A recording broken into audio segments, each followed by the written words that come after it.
السلام عليكم ورحمة الله. ازيكم عاملين ايه؟ النهاردة جايلكم بقى في فيديو حلو جدا جدا بإذن الله يعجبكم. هنعمل البليلة النهاردة بطريقة حلوة جدا وطريقة سهلة كده ومش هتاخد معاكي اي مجهود. والبليلة من الحاجات المحببة قوي في الشتاء، وبالذات الوقت ده. حلوة جدا ان انت تعمليها وهي بتتاكل سواء سخنة او باردة. بس هي بصراحة الأحسن ان هي بتتاكل وهي سخنة كده، بتبقى حلوة جدا وبتدفي في الشتاء. ومفيدة ومغذية قوي قوي، ممكن تاكليها في تعمل يعني في الفطار.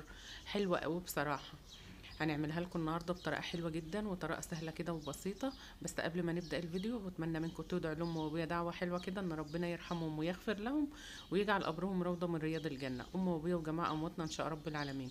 وطبعا ما ننساش اخواتنا في غزه وفلسطين، ندعي لهم ان ربنا ينصرهم باذن الله ويثبت اقدامهم ويرحم موتاهم ويشفي جرحاهم ان شاء رب العالمين. اللهم امين يا رب.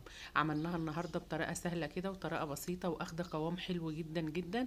هنقول لك ازاي بقى تعمليها وازاي ان تشتري اللي هي الغله اللي هي القمح دي، اللي هي تكون كويسه كده ويكون لونها ابيض، اللي هي بتبقى من غير قشر، عشان تعطي معاكي نتيجه حلوه كده وحلوه قوي. هي حلوه في الشتاء سواء شتاء او صيف، بس هي اكتر في الشتاء بتبقى حلوه جدا.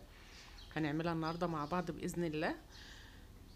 ما شاء الله عليها، قوامها حلو جدا، وما تنشفهاش اكتر من كده او ما تفضلش تسيبيها على البوتاجاز تغلي اكتر من كده عشان ما تنشفش معاكي، لان هي بيبقى فيها نشا كتير جدا، وبعد ما بتبرد بتتماسك اكتر من كده.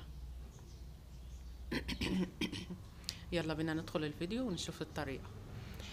اول حاجة انا ما هنا معايا يمكن ربع كيلو، اللي هي الغلة دي، القمح. نقعتها حوالي 10 ساعات او يمكن كمان اكتر من 10 ساعات. كل ما بتنقعها اكتر كل ما بتكون احسن، والحباية كده تنفش منك وتبقى لونها ابيض وتبيض منك كده ويبقى شكلها حلو. نقعتها من بالليل وتاني يوم عملتها. انا هنا بوريكم اللي انا نقعها، ودي اللي هي مش منقوعة، يعني دي اللي لسه صحيحة. بجيبها اللي هي الحبايه اللي زي دي كده بتبقى بيضه، بتجيبها من عند اي عطار. بتقولوا له انا عايزه بليله بتاعه الغله اللي هي بتكون من غير قشر دي. ما تجيبيش اللي هي الغله اللي هي العاديه بتاعتنا القمح دي، لا. دي بتبقى مخصصه كده للبليله، حلوه جدا، بتنقيها وبتشيلي منها اي حاجه. اي طوبه اي حاجه فيها بتشيليها وبتغسليها كويس جدا جدا قبل ما تنقعيها. يعني قبل النقع لازم تغسليها كويس جدا. انا لما جيت انقعها، سخنت لها شويه ميه وسبتها فيها، وكل شويه بقى بقيت انا اغير الميه عليها، مش انقعها واسيبها بميتها، لا، اغير الميه بتاعتها. هنروح هنا على البوتاجاز، معايا حله فيها ميه سخنه، هنزل عليها بالغله بتاعتنا كده، اسيبها تغلي. هي اخدت مني يمكن حوالي ساعه ونص كده غليان. لازم تغليها كويس جدا كده لحد ما تتلاقيها في الاخر تقلت كده وبدات الميه بتاعتها لونها يبقى ابيض. علشان ما تاخدش معاكي سوا كتير في اللبن. هي حلوه جدا ومغذيه. لما تيجي تغطيها ما تغطيش، ما تقفليش الغطا قوي كده، لان هي بتفور، ممكن تنزل على البوتاجاز او تطفي البوتاجاز وانت ما تاخديش بالك، لا قدر الله يعني. فلازم توربي الغطا شويه كده. هنا اول ما يعني كل ما بتغلي بتلاقيها عملت ريمه كده في الجنب، حاولي ان انت تشيلها على قد ما تقدر الريم ده. هي مش بوريها لكم كده لما بدأت تغلي، ما شاء الله عليها حلوة جدا وبتبيض كده ولونها وتلاقي الحباية فشرت كده يعني زي اللي اتفتحت كده، بتبقى حلوة قوي. اهو انا اي ريم بقيت اشيله وبيتجمع كده في النص بقيت اشيله.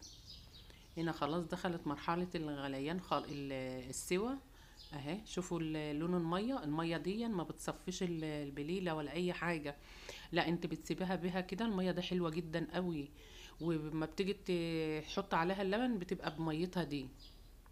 انا هنا بوريكم بقى اللي هي الحباية لما استوت بقت عاملة ازاي، دايبة خالص.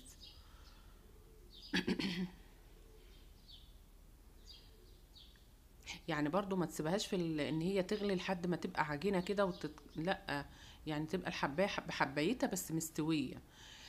بصوا انا هنا يعني معايا هنا لبن.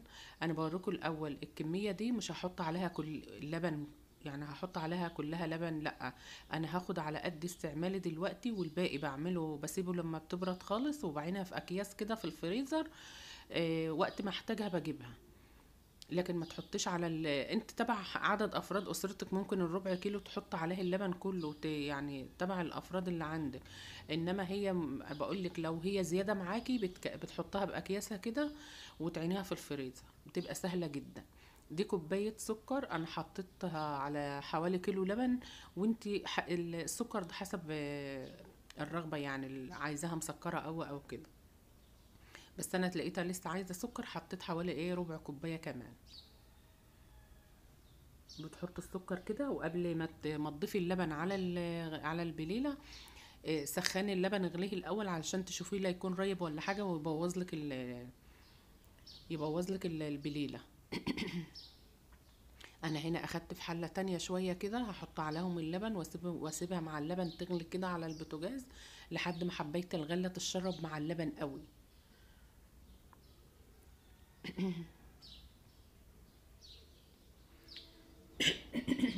هنا ضفت اللبن اهو، وهسيبها على البوتاجاز كده، وهنحط لها كام اضافه حلوين جدا جدا، هيدي لها قوام حلو قوي.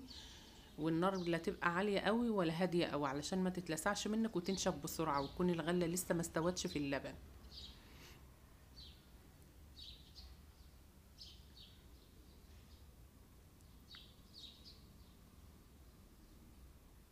انت بقى اللي بتدوقيها بقى تشوفيها كانت لسه عايزه سكر او كده كفايه.